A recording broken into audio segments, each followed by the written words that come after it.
નમસ્કાર દોસ્તો, આપ જોઈ રહ્યા છો સાઈ ગ્રુપ મીડિયા હાઉસ સંચાલિત નવસારી લાઈવ।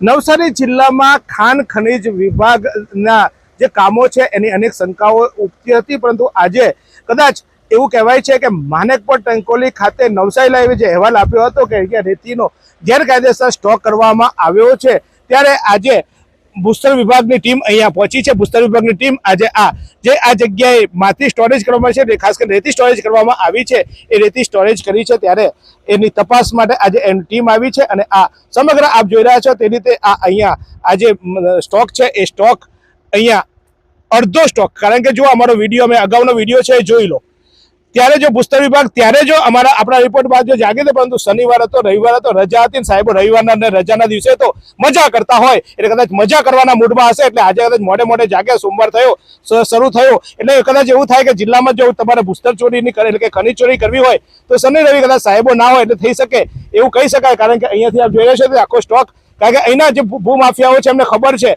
કે આ દિવસે આજ થઈ શકે, એટલે જ્યારે રજાનો દિવસ હોય રાત્રે મોડી રાત્રે પછી આ કૌભાંડો થતા હોય છે, પરંતુ આજે આશા રાખીએ કે ખનીજ વિભાગની ટીમ આવી છે, અહીંયા તપાસ કરે છે। અહીંયા જે જુનિયર અધિકારીઓ છે ત્યારે એ ચોક્કસ આ અંગે એ બાઇટ બોલી નહીં શકે, કદાચ એમને એક મર્યાદા આવતી હોય છે, પરંતુ આ જુઓ છો તે રીતે આ સ્ટોક છે। અને જે દિવસે અમે રિપોર્ટિંગ કરવા આવ્યા હતા ત્યારે અહીંયા આ કોનો સ્ટોક છે એ ત્યારે જાણવા નહોતું મળ્યું, પરંતુ અત્યારે ચોક્કસ આ જાણવા મળ્યું કે આ જે સ્ટોક છે એ જે લીઝ હોલ્ડર જે મુન્નાભાઈ અથવા તો જે માનેકપર ખાતે જે લીઝ હોલ્ડર છે એ એમના જ આ વિસ્તારમાં માફ કરજો મિર્જાપોર જે ગામમાં ત્યાં હતા ને, ત્યાંની અમે એક સ્ટોરી પણ બનાવી હતી કે રેતી કાઢીને માટી ભરી દેવામાં આવે છે। એ સ્ટોરીના દ્રશ્ય પણ બતાવું કે ત્યાં ઉપરની રેતી માટી કાઢી લેવામાં આવે છે, અને ત્યાંથી રેતી નીચે કાઢ્યા બાદ જેસીબીથી એ આખું પુરાણ થતું હતું। એ જગ્યાએના એ જ વ્યક્તિઓ અહીંયા હાજર હતા। અત્યારે અમે આવ્યા ને પહેલા એ લોકો અમને જોઈને નીકળી ગયા, એટલે એ વ્યક્તિઓ દ્વારા એટલે એમની જ આ રેતી છે અને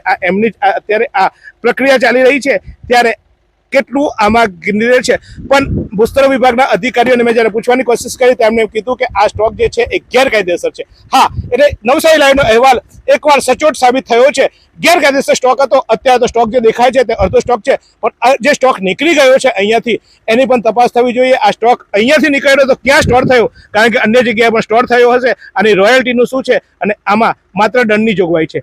કહેવાય એવું છે કે માત્ર દંડ ભરી દેવામાં આવે, પણ દંડ એવો ભરવામાં આવે અથવા દંડ એવો કરવામાં આવે કે આ રેતી વેચે ને જેટલા પૈસા નીકળે એના કરતાં વધુનો દંડ થાય તો કદાચ આ લોકો સુધરશે। બાકી અહીંયા માત્ર 100 રૂપિયા દંડ કરે અને 1 ટનની 1000 રૂપિયા માટી વેચાતી હોય તો 900 રેતી વેચાતી હોય તો 900 રૂપિયા નફો થશે, તો આ લોકો તો કાયમ આ જ ધંધો કરતા રહેશે, સામે જાય દંડ ભરી દેશે, દંડ ભરાઈ જાય એટલે પ્રક્રિયા બંધ થઈ જશે।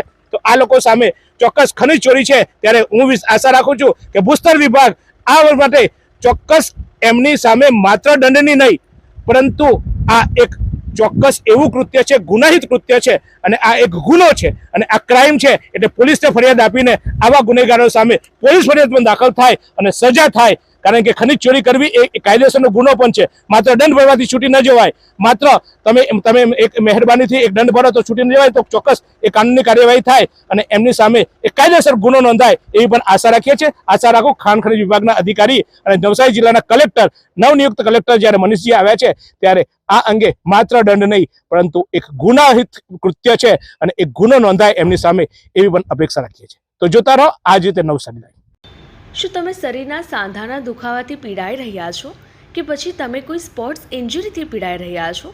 લકવાની બીમારી બાદની પીડા સહન કરી રહ્યા છો? શું તમને સ્પાઇનલ પ્રોબ્લેમ છે? તો આ તમામ દુખાવાને હવે બાય કરી દો, કારણ કે માસ્ટર ડિગ્રી ધરાવતા ખૂબ જ અનુભવી ફિઝિયોથેરાપિસ્ટ ડૉક્ટર અમિત પટેલ પાસે તમે આ તમામ સમસ્યાઓનું સચોટ નિદાન કરાવી ફરીથી નોર્મલ જિંદગી જીવી શકો છો। તો સરનામું નોંધી લો, comprehensive care centre, DD street, library પાસે, અનુરાગ સારીઝની લાઇનમાં, નવસારી।